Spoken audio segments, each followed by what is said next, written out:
Ça va? Allez, je vous présente Maître Kenzo, donc pour droit et liberté. Voilà. Voilà, aujourd'hui je vais m'exprimer en ma qualité de porte-parole et citoyen de l'association Droit et Liberté. En deux mots, c'est une association qui a vu le jour suite aux restrictions de nos droits et libertés qui ne sont visiblement pas proportionnelles par rapport au but poursuivi. Il était important de créer cette association justement pour indiquer aux citoyens leurs droits par rapport à ce que l'on vit au jour d'aujourd'hui. Et donc au jour d'aujourd'hui, j'aimerais bien vous dire que je suis ici pour soutenir cette démarche au nom de Droit et Liberté parce que le Covid Safety Ticket est vraiment une restriction au droit de circuler librement en vertu de l'article 12 de la Constitution belge, que bien évidemment on ne peut pas justifier ni en fait ni en droit le fait qu'on puisse avoir accès aux soins de santé en effectuant un test PCR qui, pour leur surplus, je le rappelle, n'est pas fiable en tant que tel. Il faut savoir que nous payons tous des impôts pour avoir accès aux services publics. Et nous constatons, dans les faits, que les personnes qui veulent se soigner et s'adresser aux hôpitaux doivent faire un test PCR. Les personnes qui veulent se rendre pour voir leurs parents, leurs grands-parents dans les homes, doivent faire un test PCR et malheureusement, ils n'ont pas les moyens financiers pour ce faire.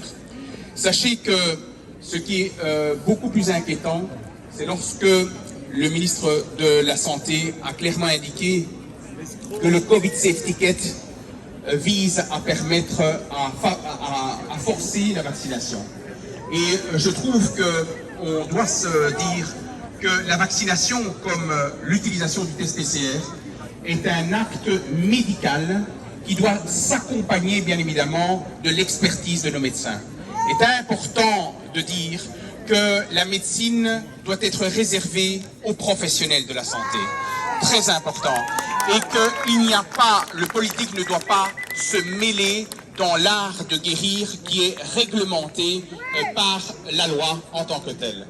Alors, enfin, je tiens à vous indiquer que Droit et Liberté, pour le surplus, organise des conférences juridiques et médicales pour informer à la pointe de vos droits et libertés, vous propose également des lettres juridiques pour les parents qui sont stressés par rapport à cette vaccination, mais d'autres lettres juridiques en tant que telles. Allez sur le site www.droit-liberté.be.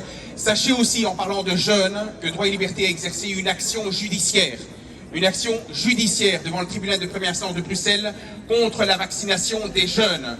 Parce que, visiblement, sur base des documents scientifiques que nous disposons et sur base, bien évidemment, de la jurisprudence belge, mais également européenne, que le but poursuivi par la vaccination ne peut pas se justifier tant par rapport aux objectifs poursuivis, c'est-à-dire que concrètement, le fait de dire que les jeunes vont pouvoir participer à une immunité collective, c'est complètement faux et aberrant, parce que bien évidemment, lorsque vous avez des variants qui mutent en fait tous les 4 à 6 mois, vous ne pouvez pas atteindre une immunité collective. Voilà, donc je tiens à vous indiquer que nous sommes ici tous ensemble, sans couleur, sans nom, en vous indiquant que nous nous battons tous ensemble pour nos droits et nos libertés.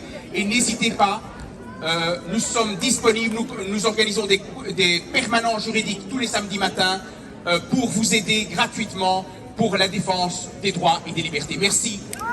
À tous.